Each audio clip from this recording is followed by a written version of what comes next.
جی السلام علیکم ناظرین، بریکنگ نیوز ود اون شرازی کی اہم ایپیسوڈ کے ساتھ میں آپ کا ہوسٹ سید اون شرازی حاضر خدمت۔ ناظرین، اب ہم کچھ پروگرام کریں گے گلگت الیکشن سپیشل، اور اس وقت میں گلگت میں موجود ہوں اور پچھلے 4 دن سے میں گلگت میں موجود ہوں۔ میں نے کوئی ویلاگ نہیں کیا، کوئی پروگرام نہیں کیا، کیونکہ میں حقیقتاً صورتحال سمجھنا چاہتا تھا گلگت کی، اور میں یہ چاہتا تھا کہ جب کوئی چیز میں آپ کے سامنے لے کے آؤں تو وہ جناب اتھینٹک ہو، 100% ہو، آپ کو پتہ ہو، کیونکہ ہماری کریڈیبلٹی یہ ہے کہ ہماری کوشش ہوتی ہے کہ ہم آپ کے سامنے تمام حقائق سامنے لے کے آئیں۔ ابھی میں بیٹھا ہوا ہوں دریا کے کنارے، اور یہ میرے پیچھے جو دریا جا رہا ہے گزر سے نکلا ہے، اور آگے جا کے یہ دریائے سندھ کا حصہ بنے گا، اور دریائے سندھ بنے گا یہ، اور باقی 3 اور دریائیں مختلف جگہوں سے نکلیں گے اور یہ دریائے سندھ بنے گے۔ یہ یہاں میری انگلی کے بالکل اوپر جو آپ کو نظر آ رہا ہے نا، یہ ہے جی آئی جی آفس گلگت بلتستان کا۔ اور ذرا یہ بتاتا چلوں، یہ بیک گراؤنڈ آپ دیکھ رہے ہیں، پہاڑ بڑے خوبصورت، اور بالکل میرے کیمرے کی پچھلی سائڈ پہ ایک روڈ ہے، اور روڈ کے ساتھ ہمارا کمرہ ہے جہاں پہ ہم اس وقت رہائش پذیر ہیں 4-5 دنوں سے، اور الیکشن کے رزلٹ تک یہیں پہ رہیں گے۔ بڑا خوبصورت منظر ہے۔ پہلے تو یہ بتا دوں کہ جب ہم نکلتے ہیں، اور ساتھ یہ بتا دوں کہ لیفٹ سائڈ پہ، کیونکہ پچھلی سائڈ پہ میرا کمرہ ہے، اور اس سائڈ پہ جو ہے آگے پریس کلب ہے، تو پریس کلب سے گزشتہ رات کو جب میں نکلا، اور میرے ذہن میں وہ دریا والی بات نہیں تھی، اور میں نکلا اور ایک دم میرے سامنے بالکل آپ دروازے سے نکلے اور آپ کے سامنے نظر پڑے، اور اس طرح کا دریا بہہ رہا ہو، رات ہو، خاموشی ہو، اندھیرا ہو، اور لہریں چل رہی ہوں، تو اس کا جو مطلب وہ جو رومانس میں نے دیکھا نا، مطلب میں نے اپنی زندگی میں بڑے کم ایسے موقع دیکھے ہیں۔ اور یہ اب مجھے اگلے 10 دن تک روزانہ کی بنیاد پہ یہ رومانٹک ماحول ملنے والا ہے، اور میں بڑا اس حوالے سے آپ یہ کہیں کہ وہ کیا کہتے ہیں، ایکسائٹیڈ ہوں۔ ہم اپنے کمرہ، میں بتا رہا ہوں کہ بالکل اس دریا کے اپوزٹ سائڈ پہ ایک سڑک کا فاصلہ ہے، ایک سڑک گزر رہی ہے، اور ساتھ ہمارا جناب روم ہے، ہوٹل ہے، ریوریا ہوٹل۔ اور وہاں پہ جب صبح ہم اٹھتے ہیں رات کو، کیونکہ درجہ حرارت بہت نیچے چلا جاتا ہے، ایک تو ویسے آپ کو پتہ ہے گلگت کتنا اونچا ہے، درجہ حرارت نیچے چلا جاتا ہے، اور دوسرا پھر رات کو جو لہریں دریا کی ہوتی ہیں، ان سے جب ہوا ٹکراتی ہے تو ٹھنڈ بالکل سامنے، فل ٹھنڈ پروگرام، موڈ فل مستی ماحول، تو وہ پڑتا ہے جناب عالی۔ تو صبح جب ہم اٹھتے ہیں اور چھت پہ جاتے ہیں، جیسے ابھی میں دھوپ میں بیٹھا ہوں، بالکل مطلب 10-10:15 کا ٹائم ہے، تو صبح جب ہم اٹھتے ہیں اور اوپر چھت پہ جاتے ہیں ہوٹل کی، اور ناشتہ وہاں پہ کرتے ہیں، کھلی دھوپ میں کرسیاں لگتی ہیں، اور پھر جب ساتھ چائے کا کپ ہوتا ہے، تو کیا کہنے، عجیب سا مطلب ایک بہت ہی مطلب زبردست قسم کا ماحول ہوتا ہے۔ پھر میری یہ 4 دن سے یہ مطلب تھرو آؤٹ رہی ہے کہ ایک عادت رہی ہے کہ میں ناشتہ کرتے ہی پھر اس دریا کے یہیں پہ جہاں پہ میں بیٹھا ہوا ہوں، آپ کے سامنے بھی لاگ کر رہا ہوں، یہاں پہ آ کے بیٹھ جاتا ہوں، اور پھر میں 15-20 منٹ یہاں پہ گزارتا ہوں، لہروں کے ساتھ باتیں کرتا ہوں، اور پھر اس کے بعد جناب عالی پھر کوریج کا ختم ہونے والا سلسلہ شروع ہو جاتا ہے۔ خیر، یہ تو تھوڑا سا تھا، میں نے کہا کہ آپ کو ہلکا سا یہ ٹچ دے دیں کہ ابھی ہم کہاں پہ موجود ہیں، کیا سین ہے۔ اور جہاں میرا ہوٹل ہے، یہ پچھلی سائڈ پہ، بالکل کیمرے کی پچھلی سائڈ پہ، ایک سڑک کے پیچھے، اس کے 5-10 قدم پہ، یعنی اس ہوٹل کے بالکل متصل میں پرانی گلگت بلتستان کی اسمبلی ہے۔ یہ اسمبلی 2-2.5 سال پہلے تک یہی اسمبلی تھی، اب نئی اسمبلی بنی ہے، اور اس کی بلڈنگ بھی یقینی طور پہ ہم آپ کو اپنے آنے والے ویلاگ میں دکھائیں گے۔ تو یہ اس وقت بڑا ایک وہ جسے کہتے ہیں رومانچک قسم کا ماحول بنا ہوا ہے۔ خیر، اب اس رومانچک ماحول کو ساتھ ساتھ ہم آپ کو بتاتے رہیں گے اپنے مختلف ویلاگز میں، کیونکہ اس سے جان چھڑانا، یہ اس کو نظر انداز کرنا بڑا مشکل ہے میری جان۔ اب آتے ہیں تھوڑا سا گلگت بلتستان الیکشن کی طرف۔ گلگت بلتستان الیکشن کی ایک پہلے میں مجموعی صورتحال آپ لوگوں کو بتا دوں۔ آپ کو پتہ ہونا چاہیے کہ گلگت بلتستان کی کہا یہ جا رہا ہے کہ جی 24 سیٹوں پہ الیکشن، 23 سیٹوں پہ الیکشن، 23 سیٹیں ہیں، 24، تھوڑا سا سمجھ لیں۔ کل گلگت بلتستان اسمبلی میں 33 سیٹیں ہیں، 33، جی بالکل۔ الیکشن جو ہوتا ہے وہ 24 پہ ہوتا ہے، لیکن ابھی 23 پہ الیکشن ہو رہا ہے، 24 پہ الیکشن نہیں ہو رہا۔ گلگت 3 شہر کی سیٹ دنیور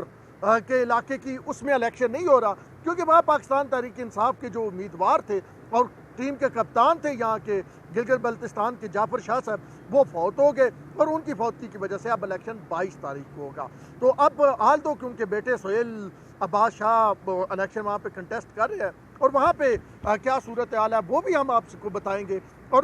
اگلے ویلاگ میں ہم آپ کو کھلی اپنی آبزرویشن دیتے رہیں گے، کوئی پولیٹیکل نہیں، کوئی ڈپلومیٹک نہیں، سیدھی بتائیں گے کہ میرے خیال میں وہ بندہ جیت رہا ہے، وہ بندہ جیت رہا ہے، وہ بندہ جیت رہا ہے۔ خیر، جیسے میں بتا رہا تھا کہ 33 سیٹیں ہیں، ان میں الیکٹڈ یعنی جو لوگ جیت کے آتے ہیں وہ ہے 24 سیٹیں اور 6 خواتین کی اسپیشل سیٹیں ہیں، جس طرح ادھر پاکستان کی قومی اسمبلی میں ہے یا دیگر صوبائی اسمبلیوں میں ہے۔ پھر 6 اگر سیٹیں ہیں تو ہر 4 سیٹ پہ 1 سیٹ ہے۔ اس کے بعد 3 سیٹیں جو ہے وہ ٹیکنوکریٹس کی ہیں، یعنی یہ کل ملا کے 33 سیٹیں بنتی ہیں جو آپ کو مطلب جیتنی مطلب جن میں سے اکثریت لینی ہوتی ہے۔ اب جناب عالی یہاں پہ اگر امیدواروں کی بات کریں تو امیدوار کافی زیادہ ہو گئے یہاں پہ جو الیکشن کنٹیسٹ کر رہے ہیں پارٹی سے 14 پارٹیز نے یہاں پہ اپنے جو ہے وہ امیدوار کھڑے کیے ہیں، اور جو الیکشن کنٹیسٹ کر رہے ہیں آزاد امیدوار وہ ان لوگوں سے زیادہ ہیں جو پارٹیز نے جن کو کھڑا کیا، یعنی 14 پارٹیز نے اتنے امیدوار کھڑے نہیں کیے جتنے مطلب آزاد کھڑے ہو گئے۔ 1234 پولنگ اسٹیشن ابتدائی طور پہ بنائے گئے ہیں، اور آزاد کی بات میں بتاؤں یہ بھی بتاتا چلوں کہ یہ کوئی آزاد یہ نہ سمجھیے گا کہ یہ سارے ہی آزاد ہرنے والے ہیں، میری یہ رائے ہے، اور آگے میں جا کے آپ کو اس حوالے سے پوری جو ہے وہ ایک ڈیٹیل دوں گا کہ یہ آزاد ہی جو ہے وہ صورتحال اختیار کر جائیں گے اور یہ آزاد ہی حکومت بنانے میں کلیدی کردار ادا کریں گے، اور ان میں سے کون کون کیا کہاں مضبوط ہے یہ بھی یقینی طور پہ ہم آپ کو بتائیں گے۔ ابھی صرف ہم تھوڑا سا آپ کو گلگت بلتستان کے حوالے سے تاکہ آپ سمجھ جائیں، آپ جان جائیں، اس کی گلگت کی بات کریں تو اس کے 1 لاکھ پورے یعنی حلقے کے گلگت کے تینوں حلقوں کے ملا کے کوئی 1,18,000 ووٹر ہے، اور اسی طرح دیامیر ہے، اسی طرح سکردو ہے، تو مقابلہ جو ہے وہ کافی ٹف ہے مختلف امیدواروں کے درمیان۔ ایک امیدوار کا ہم آپ کو بتائیں گے، ایک پارٹی کا بتائیں گے، ساری تفصیلات سے ہم آپ کو آگاہ کریں گے۔ لیکن ابھی جو اس وقت ابتدائی ویلاگ انٹروڈکٹری ویلاگ جو گلگت کے الیکشن کے حوالے سے ہم کر رہے ہیں دریا کنارے، اس میں میں آپ کو یہ بتاتا چلوں کہ پاکستان تحریک انصاف، پاکستان پیپلز پارٹی اور مسلم لیگ نون تینوں کی نا جو کمپین ہے 2 منٹ ان پہ بات کروں گا، اور پھر آخر میں آپ کو ایک خبر دے کے تو پھر آپ سے اجازت چاہوں گا۔ پاکستان تحریک انصاف کی جو کمپین ہے وہ اگر بات کروں تو وہ بڑی یہاں کے لوگوں کو سمجھ نہیں آ رہی۔ ویسے میں آپ کو ہوتا یہی ہے آزاد کشمیر میں یا گلگت بلتستان میں جس کی مرکز میں حکومت ہوتی ہے وہ آسانی سے یہاں پہ حکومت بنا جاتی ہے۔ پہلے بھی شاید یہی ہوتا، تحریک انصاف ہی بناتی، اگر جس انداز میں جے یو آئی سے ایون لوگ ٹوٹ کے تحریک انصاف میں، نون لیگ کے الیکٹیبل اس کے الیکٹیبل تحریک انصاف میں آ رہے، اسی طرح ہی ہوتا اگر بلاول بھٹو زرداری جو ہے وہ اپنا جو ہے وہ 2 اشروں کا ٹور یہاں پہ 20-22 دن کا ٹور نہ رکھتے تو شاید اسی طرح پہلے کے انداز میں ہو جاتا۔ لیکن جب بلاول آئے تو پھر مریم کو بھی آنا پڑا، پھر گنڈا پور صاحب آئے، اور گنڈا پور صاحب کی میں یہ آپ کو گراؤنڈ زیرو سے بتا رہا ہوں، گلگت سے یہ بات بتا رہا ہوں کہ گنڈا پور صاحب جو ہے نا ان کی بات لوگوں کو کوئی پسند نہیں آ رہی، وہ جو باتیں کر رہے ہیں نا وہ کافی بلو دا بیلٹ کہہ رہے ہیں، آپ نے وہ سن لیا ہوگا، کوئی مجھے دہرانے کی ضرورت نہیں ہے کہ جی مریم نواز کے حوالے سے انہوں نے میک اپ کے حوالے سے کچھ کہا اور چیزیں کہی۔ خیر لوگ وہ نا پسند نہیں کر رہے اور وہ منجن بک نہیں رہا۔ ویسے یہ بھی ساتھ بتا دوں کہ مراد سعید آئے ہیں تو انہوں نے پچنگ جسے کہتے ہیں نا کہ پوائنٹڈ یارکر اور باؤنسر مارے ہیں، اس کا تھوڑا سا امپیکٹ ضرور پڑے گا۔ 2-3 دن مراد یہاں رہیں گے، 12 تک یہاں پہ رہ گیا، آج 10 ہے، 2 دن مزید رہیں گے۔ تو رات کو جو انہوں نے جلسہ کیا اس میں بھی انہوں نے اچھی مطلب نا ان کے جو کمزور پہلو ہیں پاکستان پیپلز پارٹی کے اور نون لیگ کے، کیونکہ دونوں 5-5 سال یہاں گزار چکی ہیں نا، تو وہ انہوں نے اس پہ کیا۔ لیکن علی امین گنڈا پور جو ہیں میرے خیال میں 2 چیزیں اس وقت، اگر مجھ سے آپ پوچھیں نا کون سی 2 چیزیں جو ہے وہ آپ 4-5 دن پورے مطلب آپ چلاس میں، آپ دیامیر میں رہے، آپ چلاس میں گئے، چلاس سے 3 گھنٹے کا سفر کر کے گلگت میں آئے، 2 دن سے گلگت 3-4 دن سے گلگت میں آئے، ایک دن چلاس میں گزارا، ایک دن دیامیر میں گزارا. تو بھائی آپ یہ ہمیں بتائیں کون سی 2 چیزیں تحریک انصاف کے لیے نقصان دہ الیکشن میں ہو رہی ہیں. تو میں یہ بتاؤں گا کہ ایک تو مہنگائی ہے. لوگ واضح طور پہ یہ کہہ رہے ہیں، میری بات ہوئی ہے، وہ کہہ رہے ہیں جی دیکھیں مہنگائی نے ہمارا جینا تو بار کر دیا ہے. اور کیونکہ مرکز میں حکومت ہے نا تحریک انصاف کی، آپ کہیں گے کہ گلگت میں مہنگائی سے تحریک انصاف کا کیا تعلق، تو مرکز کی پالیسی تحریک گلگت پہ بھی اثر انداز ہوتی ہے. تو لوگ یہ کہہ رہے ہیں کہ جی مہنگائی نے ہمارا جینا تو بار کر دیا، ہم بڑے تنگ ہیں جی مہنگائی سے، اور نون لیگ کے دور میں ہمیں چیزیں سستی ملتی تھی، فلاں فلاں فلاں، اس طرح کی باتیں. ایک تو وہ فیکٹر ہے، جب بھی میں 10 لوگوں سے بات کرتا ہوں نا رینڈملی سلیکٹ کر کے، یعنی بازار میں چلا گیا، میں کل دنیور بازار میں تھا، پرسوں میں گلگت بازار میں تھا، کل جو 1 بجے میرا سائی ٹی وی پہ پروگرام ہوا وہ گلگت بازار سے تھا، آج 1 بجے جو آن ایئر ہوگا وہ دنیور بازار سے ہوگا. تو میں سارے مطلب رینڈملی گیا ہوں. تو مجھے یہ محسوس ہوا ہے کہ مہنگائی بڑا مسئلہ ہے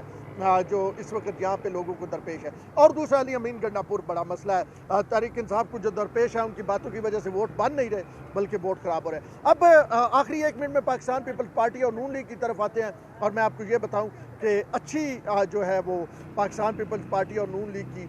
کمپین جاری ہے، بھرپور کمپین جاری ہے. بلاول کیونکہ بہت پہلے آ گئے تھے، تو بلاول کی کمپین جو ہے اس کا جو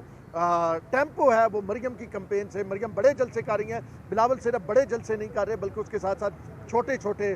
جو کارنر میٹنگ، چھوٹے جلسے، ملاقاتیں وہ بھی کر رہے ہیں. سرینا ہوٹل میں ٹھہری ہوئی ہیں مریم نواز، اور باقی پارٹی قائدین بھی ان کے ساتھ ہیں. ہم بھی آپ نے دیکھا ہوگا، ہم نے سرینا کے حوالے سے کچھ خبریں دی تھی. خیر سرینا ہوٹل گلگت میں یہ تھی. اب تک کی پیپل پارٹی اور نون لیگ ٹھیک جا رہی ہیں، لیکن نون لیگ اتنی سیٹیں کتنی لے سکے گی یہ ویسے میں ابھی آپ کو نہیں بتاتا. کچھ اگلے بھی علاقے کے لیے بھی رکھے، کچھ پارٹی کون جیتے گی، کون سا امیدوار جیتے گا. خیر یہ ہم نے درگاہ کنارے سے آپ کو پہلا بھی علاقہ بتایا، اور کافی اچھی جگہ ہے. آنا تھوڑا سا مشکل ہے لیکن بڑی بھرپور جگہ ہے، بڑی انجوائمنٹ والی جگہ ہے. تو خیر پہلا ویلاگ اتنا ہی تھا. اگلے ویلاگ میں مزید اہم ترین تفصیلات گراؤنڈ سے آپ کے سامنے گلگت سے لائیں گے، گلگت بلتستان سے، یعنی گلگت شہر سے. ان شیرازی کو دیجیے اجازت، اللہ نے